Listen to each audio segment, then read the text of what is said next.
ہم نے تو ایک نہیں متعدد دفعہ جو مذاکرات کی بات کی ہے، اور ابھی تو پرائم منسٹر صاحب نے آپ نے ان کا ایک کلپ چلوایا ہے، اور ادروائز تو جو ہمارا بجٹ اجلاس تھا اس میں تو پرائم منسٹر صاحب نے براہ راست لیڈر آف اپوزیشن کو خود ان کی کرسی پہ جا کے یہ بات کی تھی کہ ہمیں بیٹھنا چاہیے اور بیٹھ کے بات کرنی چاہیے.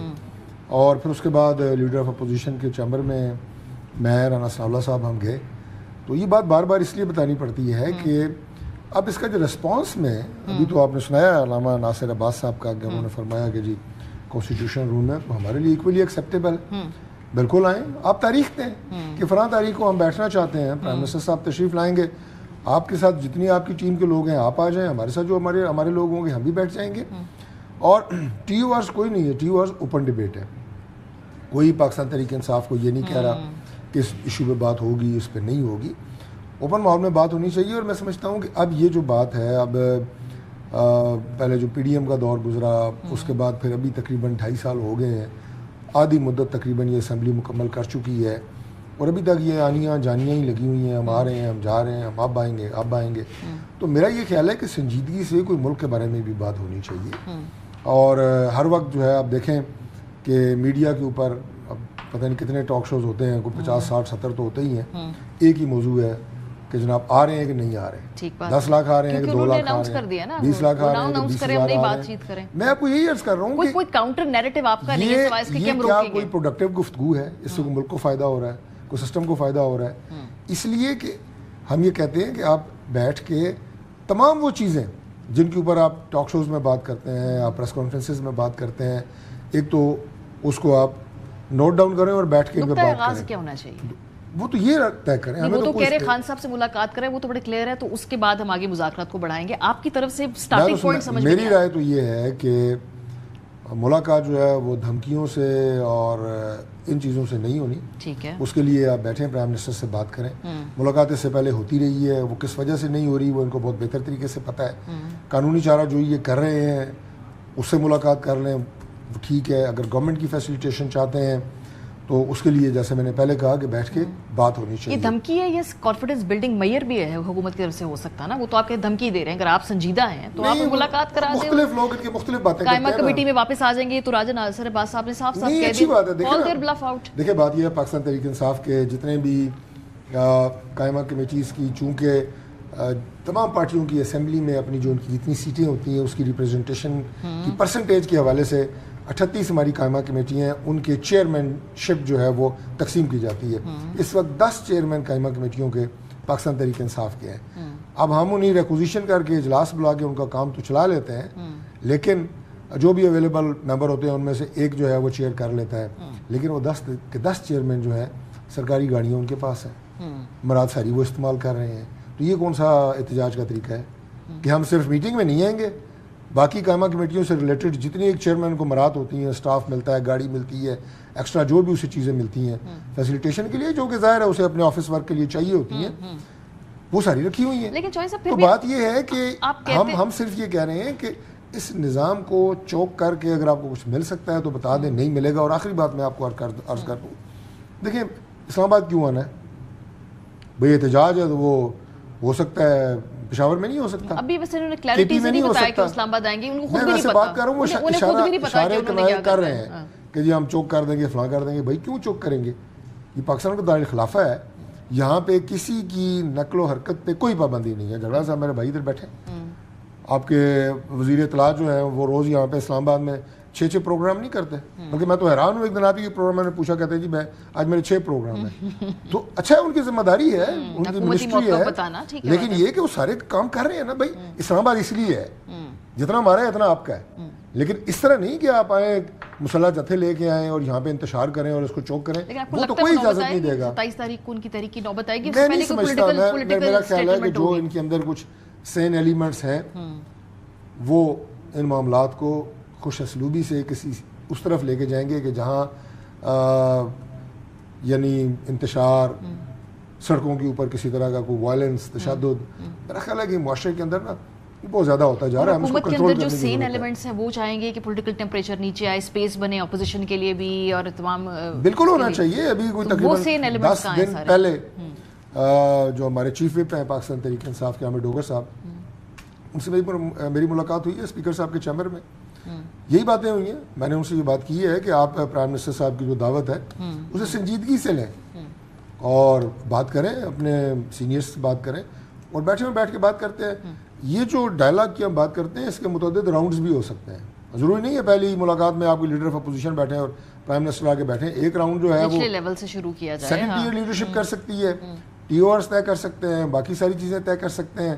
اور اس کے بعد جو آپ کہہ رہے ہیں جی کہ فلاں چیز ہو تو ملاقات ہو, تب ہم ملاقات کریں گے, وہ بات آپ کنوے کریں پرائم منسٹر کو, ہم کنوے کریں گے. ٹھیک ہے, مطلب طریقہ کار ہے نا. یہ تو نہیں ہے کہ مطلب دیوار میں ساری مارنا ہے, اور بھی 100 راستے ہیں. جیسے آپ کے اسٹوڈیو سے جناب باہر نکلنے کا راستہ صرف ایک دروازہ ہے نا, آپ ان دیواروں کو ٹکرے مارتے ہیں کچھ نہیں ہوگا.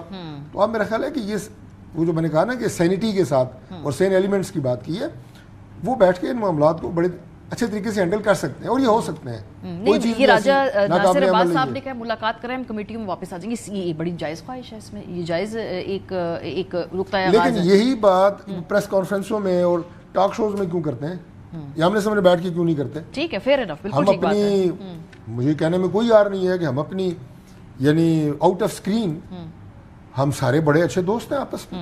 ٹھیک بات, ایون ان کے جو ہونا بھی چاہیے کیونکہ آپ نے کامن گراؤنڈ نکالنا ہے. ممبران پارلیمنٹ ہے پاکستان تحریک انصاف کے, وہ میرے لیے اتنے ہی قابل احترام ہیں جتنے میرے اتحادی ہیں. میں اپنی گورنمنٹ چیف وپ بھی ہوں, بس یہ چیف وپ جو میری ذمہ داریاں ہیں ہر ایک کے ساتھ کوآرڈینیشن, اسمبلی کے اندر, اسمبلی کے باہر, تو ہمیں کوئی یعنی وہ نہیں ہوتا, کوئی پرابلم نہیں ہوتی, ہم کو چھپ کے نہیں ملتے.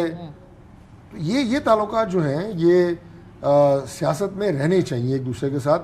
ایک دوسرے کو آپ نفرت میں یا ایک دوسرے کو آپ اس اینک سے نہ دیکھیں کہ نہیں ہم نے کسی کے سیاسی وجود کو یا کسی کی سیاست کو یا کسی کے منشور کو برداشت ہی نہیں کرنا. جی میں ایسا بیٹھ ہی نہیں سکتا.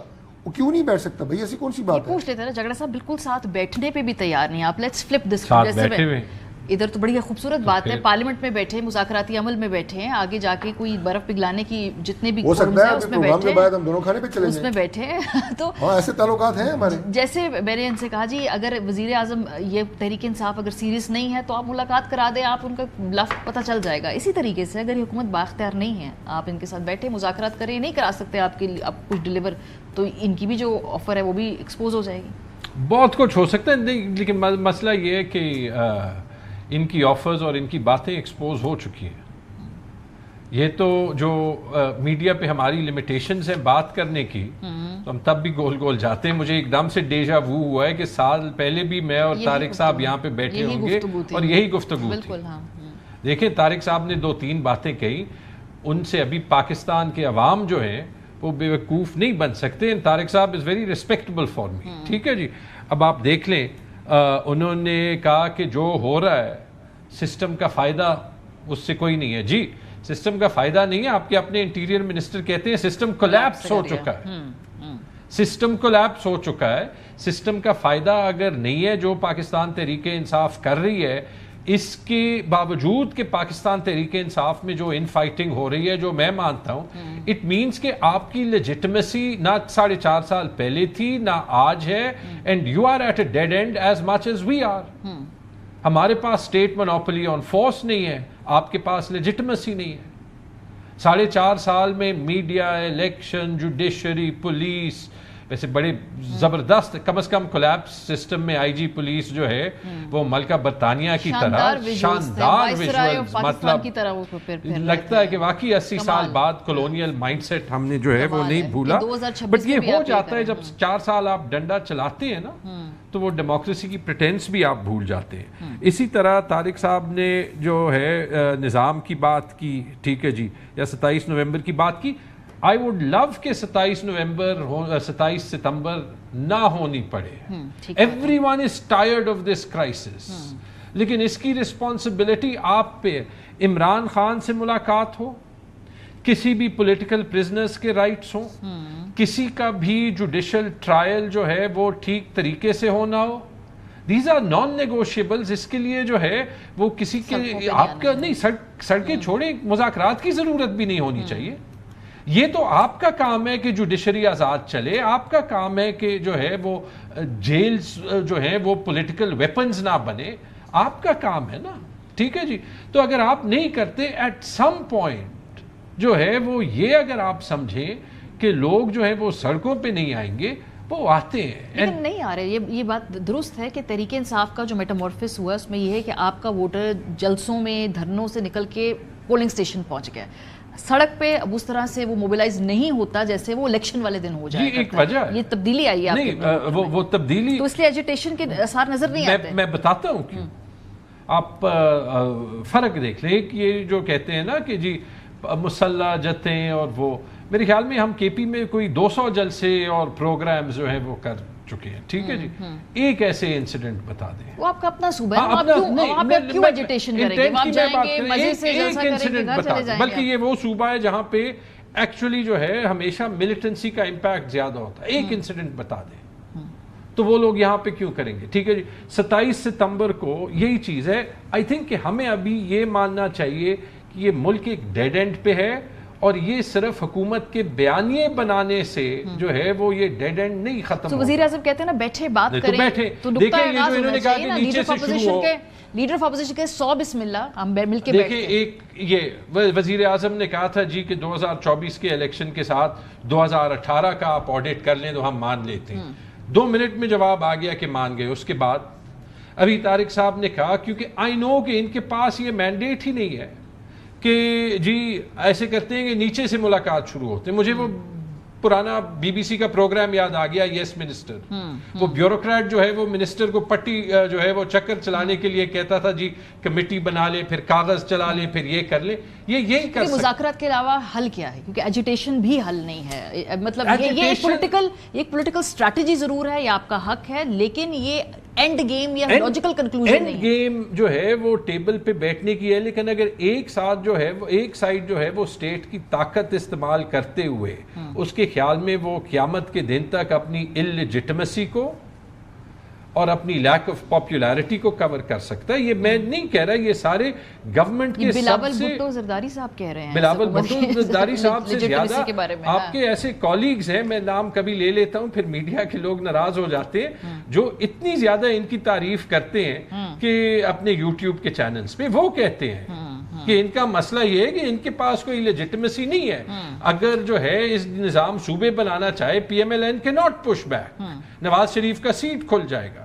ٹھیک ہے جی, یہ باتیں بار بار ہوتی ہیں, but this not good for the country. دیکھیں 27 ستمبر کا ورسٹ کیس کیا ہو سکتا ہے, جو اللہ نہ کرے کہ ہو طاقت کا استعمال, طاقت کا استعمال, گولی. ٹھیک ہے جی, اس سے کیا ملک کو استحکام پہنچے گا, جو بھی اس کا جو ہے وہ ذمہ دار ہو. ٹھیک ہے جی, آئی ول سے ہیئر کوئی جو ہے وہ نہ مسلح جت تھے, نہ کوئی جو ہے وہ ہم جیل کے دروازے کھول کے عمران خان کو نکال سکتے. شفیع جان صاحب کہتے ہیں کہ ہم یہ بنا دیں گے, بنگلہ دیش بنا دیں گے. نہیں, اب آپ کے ذمہ دار آپ کے اپوائنٹڈ بنے. نہیں یار, جو دیکھیں P T I such a democracy جہاں ہر کوئی ہر کچھ کہہ دیتا ہے. یہ narrative, does this narrative help کہ انفارمیشن منسٹر کی بات doesn't help in the same way it didn't help when Gandapur said کہ جی ہم بندوقیں لائیں گے.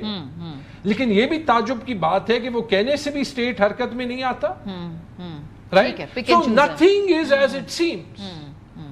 دیکھیں, we do need to sit across the table but not to buy time. یہ crisis ختم کرنا ہے. Imran Khan is a factor that cannot be ignored. P T I جتنی بھی ان فائٹنگ کرے, پی ٹی آئی نے ایک کام کیا, میں ابھی راستے میں سوچ رہا تھا, it hasn't given up. کیونکہ پاکستان کے عوام عمران خان پہ گیو اپ نہیں کر رہے. کیونکہ people of Pakistan haven't given up. یہ بالکل ٹھیک بات ہے. وہ پھر بھی جو ہے اپنے اس حق کو استعمال کر, تو پھر سنسیریٹی, جینوئنس نہیں ہے آپ کی سوچ کے اندر. اس کے علاوہ آپ کو معلوم نہیں ہے, آپ کی پارٹی کو نہیں معلوم. سوری ماریا, ایک بات کہہ دوں کہ آغاز کہاں سے, طارق صاحب کے پاس اختیار ہو, میرے جیسے لوگوں کے ساتھ بیٹھے, یہ ہفتے میں سالو ہو جائے گا. لیکن طارق صاحب سے بہت سینئر لوگوں کے پاس اختیار نہیں ہے. سیاستدان حل نکال سکتے ہیں, اور حل نکالا ہے اس ملک میں ہمیشہ ہسٹری کے اندر. یہ جی دیکھیے, بات یہ ہے کہ جھگڑا صاحب نے جتنی بھی گفتگو کی ہے, میں اگر اسے آگے بڑھاؤں تو یہ جو ہے نا کہ لیجیٹیمیسی کتنی ہے یا کتنی نہیں ہے, یہ ہر الیکشن کے بعد ہر گورنمنٹ کے اوپر سوالات اٹھتے رہے ہیں. ٹھیک ہے, آپ کی جب گورنمنٹ تھی 2018 کی, تو اس وقت اپوزیشن کا سب سے پہلے مطالبہ یہ تھا کہ ہم بائیک آؤٹ کریں گے, ہم اس اسمبلی میں نہیں بیٹھیں گے. یہ بات ریکارڈ پہ ہے, میں کہ اپنے پاس سے نہیں کہہ رہا. ٹھیک بات ہے, یہ پتہ ہے آپ کو. اچھا, لیکن شہباز شریف صاحب کا خیال یہ تھا کہ نہیں, ہم آگے چلیں گے, ملک کو آگے لے کے چلنا ہے. تو وہ لیجیٹیمیسی سے تھوڑا آگے جا کے جو اس وقت گراؤنڈ ریالٹی ہے, حقیقت ہے, مسلمہ حقیقت ہے, اس کے مطابق چلیں. اور جو آپ نے یہ بات کی کہ جی اگر آپ نے جو سوال کیا تھا وہ یہ بات کر رہے ہیں کہ جی سین ایلیمنٹس بیٹھ سکتے ہیں. سین ایلیمنٹس کا مطلب یہ نہیں ہے کہ ان کی طرف جو ہے وہ کچھ لوگ پولیٹیکل ٹیررسٹ ہیں یا ہماری طرف کو. ہر بندے کا اپنا ایک مزاج ہوتا ہے. کچھ زیادہ اگریسو ہوتے ہیں. کچھ لوگ آپ کو پتہ ہے کہ جب بھی مذاکرات کی بات ہوتی ہے, جیسے لوگ کہتے ہیں جی زرداری صاحب کے بارے میں مشہور ہے سیاست میں کہ جی وہ مفاہمت کے بادشاہ ہیں. حالانکہ میں اب اس ریالٹی کو اکثر بتاتا رہتا ہوں کہ مفاہمت کے اصل بادشاہ جو ہیں وہ شہباز شریف صاحب ہیں. جس طرح وہ اس وقت جو ملک کی ضرورت ہے تمام اپنے اتحادیوں کو ساتھ لے کے اور جس طریقے سے چل رہے ہیں, بڑے صبر ہمت اور برداشت ہوتی ہے. کولیشن گورنمنٹ کو آسان کام نہیں ہوتا. تو اگر ان کا یہ مائنڈ ہے, ابھی جو آپ نے ان کی اسپیچ سنائی, اگر پرائم منسٹر کا یہ مائنڈ ہے کہ we can sit and we can talk and we should, اور ہمیں بیٹھنا چاہیے, تو کوئی میں نہیں سمجھتا کہ اس میں کوئی ایشو ہے. بہت کچھ ہوتا ہے, کانفیڈنس بلڈنگ میئرز ہوتے ہیں, بہت کچھ معاملات حکومتوں کے ہاتھوں میں ہوتے ہیں. ایک اسٹیٹمنٹ دینا ہر کسی اہم دن کے اوپر تاکہ ایک اسٹیٹسمین کا امپریشن جائے, وہ ایک علیحدہ بات ہے, اور کچھ ایکشنیبل کچھ آفر کرنا وہ علیحدہ بات. دیکھیں ایکچوئل آفر جو ہوتی ہے, اگر یہ کہیں کہ جی ہم مذاکرات کے لیے تیار ہیں, براہ راست کرنا چاہتے ہیں ان سے شروع کرتے ہیں. اگر اس سے پہلے کچھ آپ نے ٹی او آر سیٹ کرنے کے لیے, جیسے میں نے پہلے کہا, ان کی ٹیم کے ساتھ بیٹھنا ہے. اگر ہم بیک آؤٹ کریں, ان کے دیے ہوئے ٹائم پہ نہ آئیں, پھر تو بات ہے کہ ہم صرف اسٹیٹمنٹ دے رہے ہیں. صحیح بات ہے. ایک دن جو ہے ان کی طرف سے کوئی سنجیدگی سے یہ بات ہو کہ جناب فلاں دن ہم بیٹھنے کے لیے تیار ہیں جی, ہم ابھی اسمبلی کا اجلاس شروع ہو رہا ہے 17 تاریخ کو, کہ جی 18 تاریخ کو شام 5 بجے ہم کانسٹیٹیوشن روم میں بیٹھے ہوں گے, آپ کی طرف سے کون آئے گا؟ جی جھگڑا صاحب کوئی تو ہوگا نا. دیکھیں یہی کہہ رہا ہوں, یہ ہم کیا بات کر رہے ہیں, ایک سمپل سی چیز ہے. ایک ex prime minister in a country, ایک ایسے ملک میں جہاں ہر ایکس پرائم منسٹر کے ساتھ وکٹمائزیشن ہوتی ہے, کوئی تو ہوگا جو یہ ملوا سکیں گے نا. ایک بہن نہیں تو دوسری بہن, دوسری بہن نہیں تو تیسری بہن, پولیٹیکل لیڈرشپ نہیں تو ڈاکٹر نہیں تو لائرز. مطلب یہ کون سا قانون ہے کہ ایک ایکس پرائم منسٹر جس پہ کیسز آپ کے اپنے جو ہے وہ کیبنٹ کولیگز مان چکے ہیں کہ وہ کیسز غلط تھے, وہ الیکشن سے پہلے جو ہے وہ ان کو نقصان پہنچانے کے لیے بنائے گئے, اس کا نقصان الٹا پی ایم ایل این کو, یہ رانا ثناء اللہ کی سٹیٹمنٹ ہے. اتنی کنٹروورشل ٹریٹمنٹ کے بعد اگر کب آخری ملاقات کسی کی خان صاحب سے ہوئی تھی؟ نومبر اور ابھی اگست. یہ کیسے ملک ہے جہاں پہ چلیں آپ کہیں آپ کو علیمہ بی بی پہ اعتراض ہے, آپ کو بہنوں پہ اعتراض ہے, یا علیمہ بی بی یا کوئی جو ہے وہ بہنیں کہہ رہی ہیں کہ ہم یہاں تینوں ملیں گی, وکیل کو ملوا دیں, وکیل پہ اعتراض ہے, ڈاکٹر کو ملوا دیں. عمران خان پہ آپ کو ٹرسٹ نہیں ہے, فیصل سلطان 3 سال جو ہے وہ ہیلتھ منسٹر رہے, بتائیں ایک بار فیصل سلطان نے باہر کوئی غلط بات کی؟ کوئی تو ہوگا نا. Is it possible? مطلب آپ نے ایک ایکس پرائم منسٹر کو جیل میں افیکٹولی پھر کڈنیپ کیا ہوا ہے سالیٹری کنفائنمنٹ میں, اور آپ کہہ رہے ہیں آئیں بات کریں. دیکھیں بات ہم کر لیں گے, لیکن مجھے بتا دیں دنیا کا کوئی قانون بتا دیں کہ دس از جسٹیفائبل. کوئکلی ملاقات تو پھر آؤٹ آف کوسچن ہے نا, پھر تاکہ اس کو پھر میں بہت اچھے طریقے سے پتہ ہے کہ ملاقاتیں اس سے پہلے بڑی ریگولر ان کی ہوتی رہی ہیں. فیملی لائر ڈاکٹر سے تو کبھی بھی ہوتی ہیں, جب بھی انہیں ضرورت پڑتی ہے, چونکہ یہ ان کی صحت اور ان کی باقی جو دیکھ بھال ہوتی ہے وہ گورنمنٹ کی ذمہ داری ہے, حکومت کے اپوائنٹڈ, وہ ہماری ذمہ داری ہے, وہ ٹیک دیٹ ریسپانسبلٹی. باقی میں نے بتایا یہ نہیں پتہ ہے, اور اس کو کیسے ملاقات انہوں نے کروانی ہے یہ بھی نہیں پتہ ہے. اچھا نہیں پتہ ہے, بتا نہیں رہے. جی جھگڑا صاحب آپ کو پتہ ہے, ہمیں بتا نہیں رہے. مشکل میں نہ ڈالوں میں ذاتو, میرا خیال ہے پھر اگر مطلب جس طرف ان کا اشارہ ہو سکتا ہے کہ اگر terms, conditions, S O Ps, rules, regulations, right, ٹھیک ہے.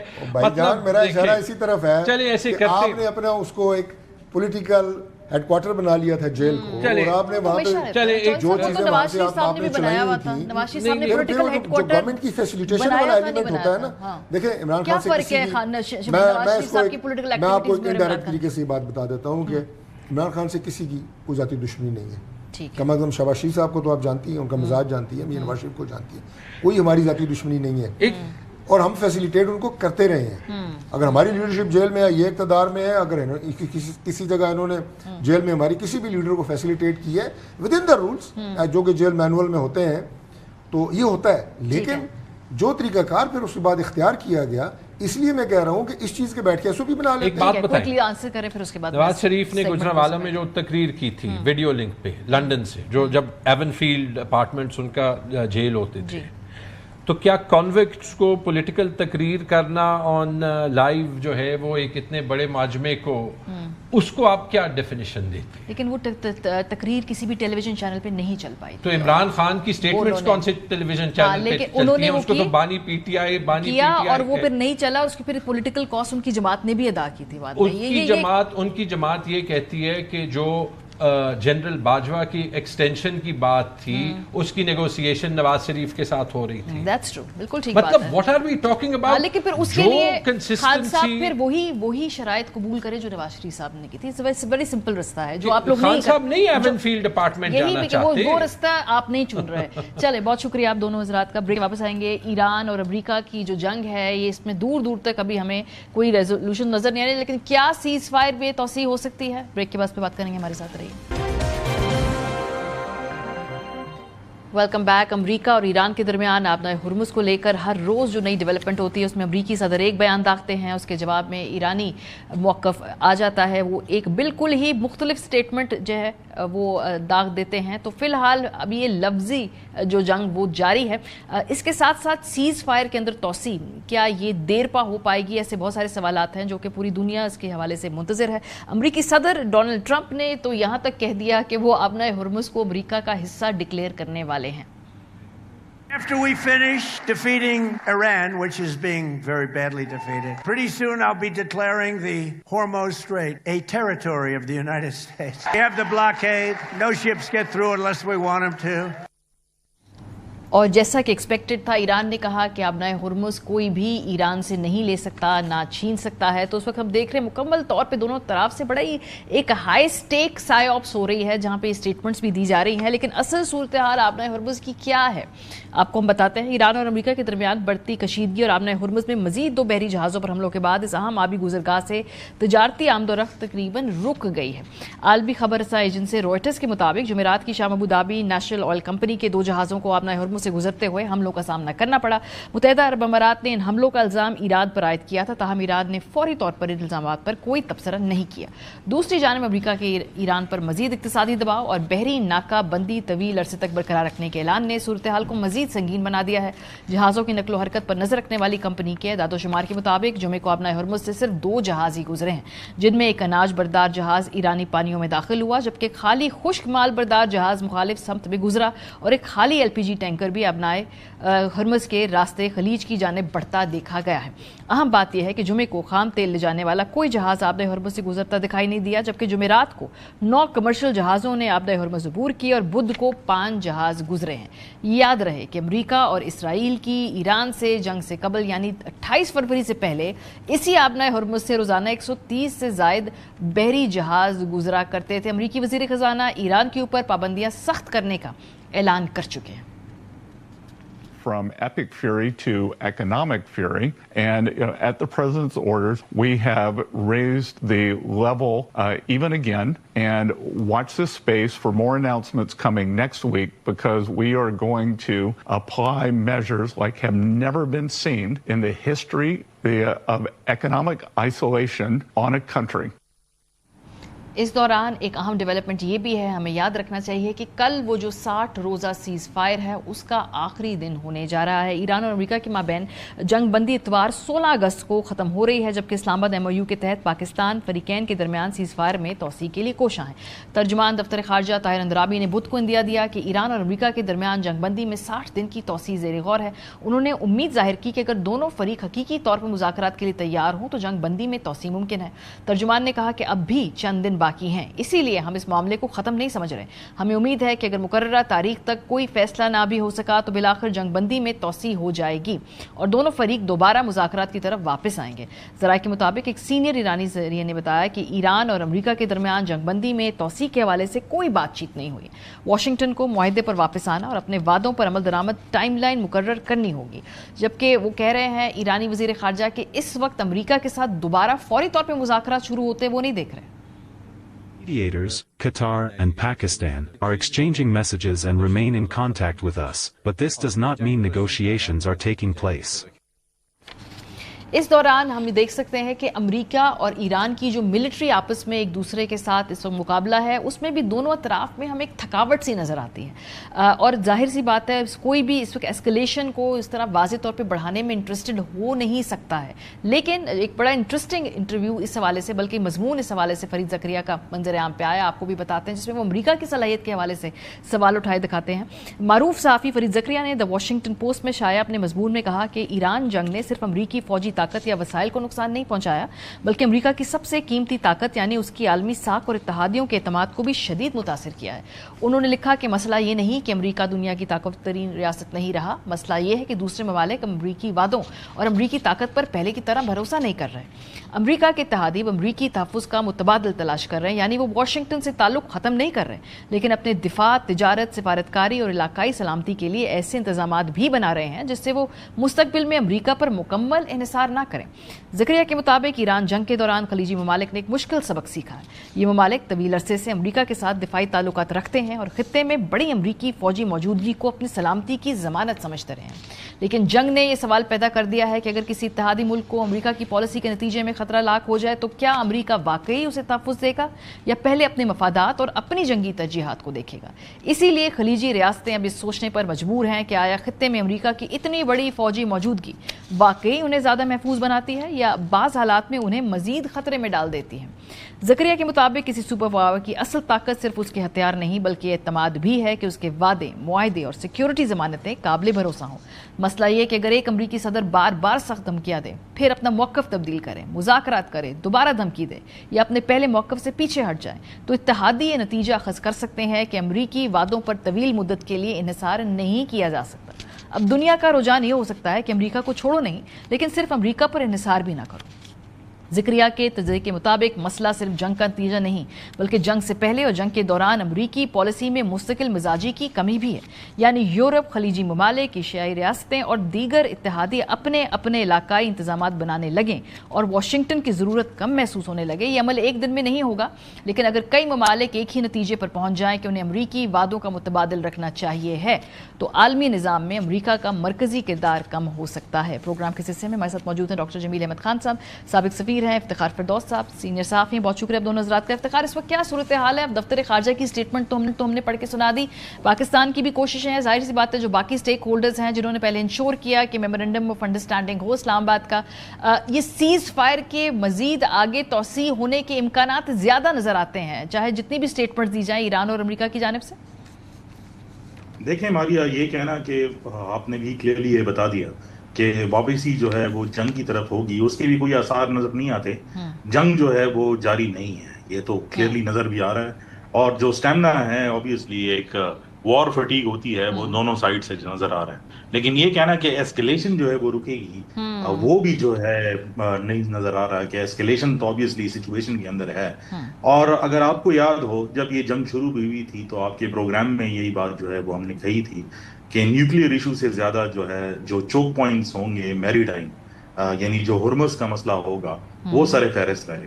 اور اگر آج بھی آپ دیکھ لیں، کیونکہ آپ نے کہا کہ یو اے ای کی جو کمپنی ہے جو ایڈناک ہے ابو ظبی نیشنل آئل کمپنی جو ان کی اسٹیٹ کمپنی ہے، اس کے 2 ویسلز جو ہے انڈر اٹیک آئے ہیں. تو اگر ہم کل کا موازنہ جو ہے کریں کہ کتنے شپس جو ہے وہ گزرے تو 2 ویسلز ابھی تک صرف جو ہے وہ گزر پائے، وہ بھی ایران کی آتھرائزیشن کے ساتھ. اس سے پہلے اگر ہم دیکھ لیں تو 130 شپس جو ہے وہ جاتی تھی. تو جو چوک پوائنٹس ہے اس کے اوپر تو کانفرنٹیشن جو ہے وہ برقرار ہے. جہاں تک آپ کے سوال کا تعلق ہے کہ یہ جو ہے سیز فائر توسیع ہوگی، میرا نہیں خیال کہ اس کی کوئی فارمل اناؤنسمنٹ جو ہے وہ ہوگی. اچھا، فارمل ایک انڈرسٹینڈ جی مجھے نہیں لگتا، کیونکہ جو اس وار کے اندر ایسکیلیشن ہے اور جو ایرانین ڈیمانڈ بھی ہے کہ جو اگریمنٹ ہوا تھا، ایرانی یہ سمجھتے ہیں کہ اس کو منوان جو ہے وہ پیپر پر لے کر آنا پڑے گا، اس کے بعد ہی کوئی فارمل بات ہوگی. اور جو آپ نے ٹرمپ صاحب کے بیانات دکھائے اور جو امریکن فارن پالیسی نظر آتی ہے اس میں بھی کوئی ایسی لچک نظر نہیں آتی. آپ نے فرید زکریا صاحب کے مضمون کے حوالے سے جو ہے وہ بات کی، تو حضور میں یہ بات کہنا چاہوں گا کہ ان کے مضمون میں جو بات ہے وہ obviously ایک فارن پالیسی اور جیو پولیٹیکل جو ہیجیمونی ہے اس کے حوالے سے جو ہے ایک انڈرسٹینڈنگ ہے، لیکن گراس روٹ لیول پر اگر ہم دیکھیں تو اسٹریٹ آف ہارمز کا ایران نے بھی جو ہے وہ اس کو بلاک کیا ہوا ہے، اور پھر امریکہ نے بھی اس کو جو ہے وہ بلاک کیا ہوا ہے۔ میرے خیال میں جس طرح چیزیں اس ٹائم پہ جا رہی ہیں ٹو سم اٹ اپ، اس میں مجھے کوئی فارمل اناؤنسمنٹ نظر نہیں آتی، انفارملی بیک ڈور چینل سے جو ہے شاید کچھ نہ کچھ منیمل ٹریفک جو ہے وہ نکلتا جائے گا، لیکن اگر اسی قسم کے اٹیکس ہوتے رہے جس طرح یو اے ای کے اوپر ہوا اور مزید شپس انڈر اٹیک آتے ہیں، تو یہ بات بھی بعید ذکر نہیں ہے کہ دوبارہ ہم ایک فیز دیکھیں جس میں ایران کے اوپر بمباری ہے۔ جی جمیل صاحب، آپ نے افتخار کا موقف سنا، آپ اس سے اگری کرتے ہیں یا آپ کا اس سے مختلف موقف ہے؟ آپ سمجھتے ہیں کہ شاید ایک فارمل ٹویٹ آ جائے پریزیڈنٹ ٹرمپ کی جانب سے؟ جی ہاں، میں تو ریلائی کروں گا اپنے موقف کو، جو کلاس نمبر 3 ہے ایم او یو کا، اس میں بڑے واضح دیا ہوا ہے کہ دونوں فریق اگر میوچولی ایگری کریں تو اس کو ایکسٹینڈ کر سکتے ہیں۔ ایسی صورتحال میں یہ درست ہے کہ کیونکہ دونوں کے دونوں اپنی ایک عزت و وقار و تکریم کے لیے چاہتے ہیں کہ یہ ایکسیپٹ نہ کریں کہ ہمیں ضرورت ہے اس ایم او یو کی، کیونکہ ایک نے خلاف ورزی کی ہے لہٰذا ہم بھی خلاف ورزی کریں گے۔ خاص طور پہ ایران کا موقف یہ ہے، اور امریکہ کا موقف یہ ہے کہ یہ اسٹیٹ آف ہارمز تو ایران نے غلط ہی بند کیا ہے، حالانکہ آرٹیکل نمبر 5 یعنی clause number 5 of M O U بڑا کلیئر ہے، اور ایران بار بار اپنا موقف۔ اصل میں منطق یہ ہے کہ ہاں یہ خاموش ایکسٹینشن رہے گی، درست فرما رہے ہیں۔ ہاں یہ درست ہے کہ دونوں فریق وہ اس وقت ایسی نہج پر پہنچ گئے ہیں کہ فل فلیج وار نہیں چاہیں گے۔ ایران پنچ لے سکتا ہے، امریکہ پنچ لینے کے قابل نہیں ہے، یعنی ایبزارپشن کیپیسٹی امریکہ کی کم ہے، ایران کی اب بھی ایبزارپشن وہ ایبزارب کیپیسٹی زیادہ ہے، حالانکہ ان کی ٹریجری سیکرٹری نے بتایا کہ ہم تو ایسا ان کے اوپر مزید سینکشن لگانے جا رہے ہیں جیسے 47 سال میں یا اس سے پہلے دنیا نے نہیں دیکھی۔ ایران کافی عادی ہے اس کا، یقیناً ایران بڑی پرابلم میں ہے، انفلیشن ہے، چیزوں کی کمی ہے، باقی تمام معاملات ہیں، لیکن ایران نے بالکل اس کو اپنی ایگزسٹینشل تھریٹ بنا لیا ہے۔ ہرمز میں 130 جہاز گزرتے تھے، اب آپ نے خود بتا دیا جو صورتحال ہے۔ کیا امریکہ اس چیز کی روشنی میں جو جے ڈی وینس نے کل بات کی ہے، اس کی روشنی میں کیا امریکہ متحمل ہو سکتا ہے کہ اس ڈگر پر چلتا رہے؟ مہنگائی اور کساد بازی اور جو انفلیشن وہاں ہے وہ بڑھتی رہے اور مڈ ٹرم الیکشن ہار جائیں؟ دنیا تو اذیت میں ہے ہی ہے، لیکن امریکہ میں جو اس وقت صورتحال ہے، جے ڈی وینس کہتے ہیں کہ اب انریچمنٹ کی بات نہیں، اب تو اسٹیٹ آف ہارمز کی بات ہے، حالانکہ cause of going into the war was enrichment, not Hormuz, and now the consequences of war has become more important than the cause of the war. یہ دیکھیں تغیرات ہیں زمانے کے۔ دراصل ایران نے بتا دیا پوری دنیا کو کہ وہ مڈل پاور ہونے کی حیثیت کے باوجود اس کا بجٹ چاہے 23 بلین ہی ہو اور امریکہ کا بجٹ چاہے 1 ٹریلین ہی ہو، لیکن امریکہ بار بار کہتا ہے کہ ہم نے فتح کر لیا، تو ایرانین کہتے ہیں آؤ بھائی ٹیک اوور کر لو، ٹھیک بات ہے، ہرمز کو ٹیک اوور کر لو، ہمیں ٹیک اوور کر لو۔ اور ایسا لگتا ہے کہ جیسے ایرانی بھی، بہت شکریہ آپ دونوں حضرات کا، ایرانی بھی لگتا ہے کہ سچویشن کو آگے کھینچنا چاہتے ہیں، کیونکہ امریکا کے اندر جب مڈ ٹرم الیکشنز ہوں گے اس سے پہلے وہ چاہتے ہیں کہ ہزیمت اٹھانی پڑے پریزیڈنٹ ٹرمپ کو۔ پریزیڈنٹ ٹرمپ نے شاید اس پورے لڑائی کو، اس پورے فیاسکو کو، اس پوری جنگ کے آگے لاجیکل کنکلوژن کے بارے میں لانگ ٹرم نہیں سوچا تھا۔ بریک پہ جائیں گے، جب واپس آئیں گے ڈرگ ڈیلر پنکی کے حوالے سے ہم نے جب رپورٹ کیا میڈیا نے، تو اس کے بعد اس کی گرفتاری جب عمل میں آئی، کیس کو تھوڑا سا ہم نے دیکھا کہ پہیے لگے، اب ہمیں پتہ چل رہا ہے 6-8 ہفتوں کے بعد یہ پنکی تو اتنی بڑی ڈرگ ڈیلر ہے ہی نہیں۔ بریک کے بعد آپ کو بتائیں گے، ہمارے ساتھ رہیے۔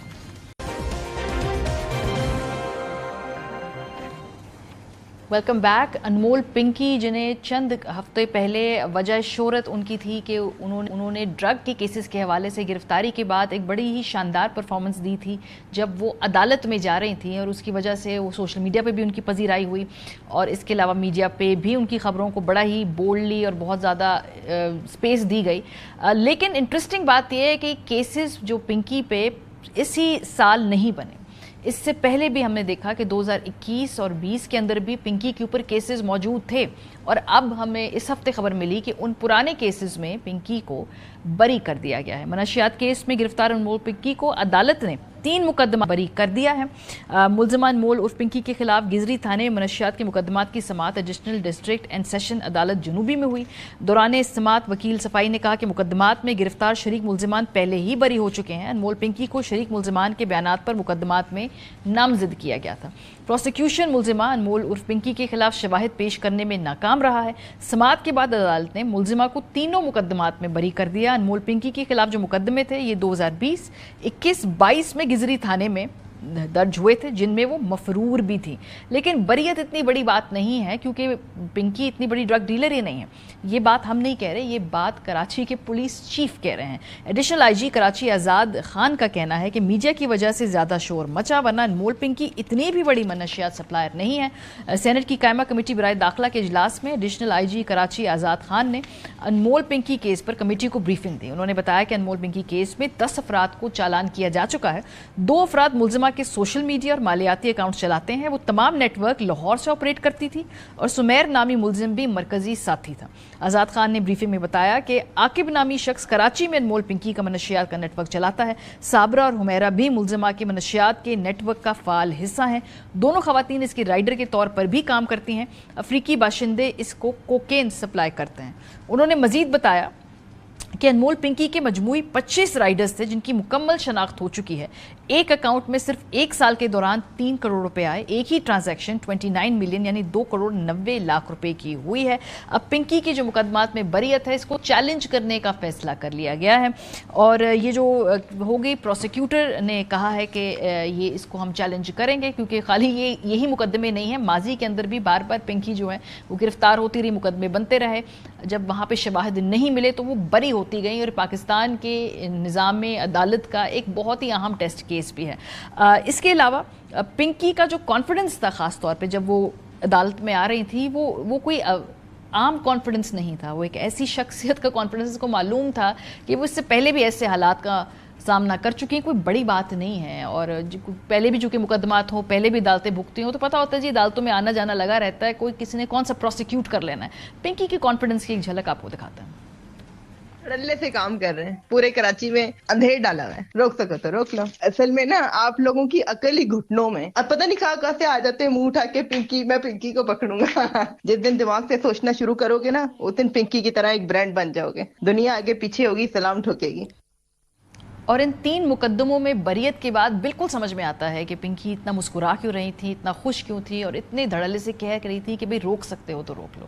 پروگرام کا وقت ختم ہو گیا، اپنا فیڈ بیک دینا مت بھولیے گا، خیال رکھیے، خدا حافظ۔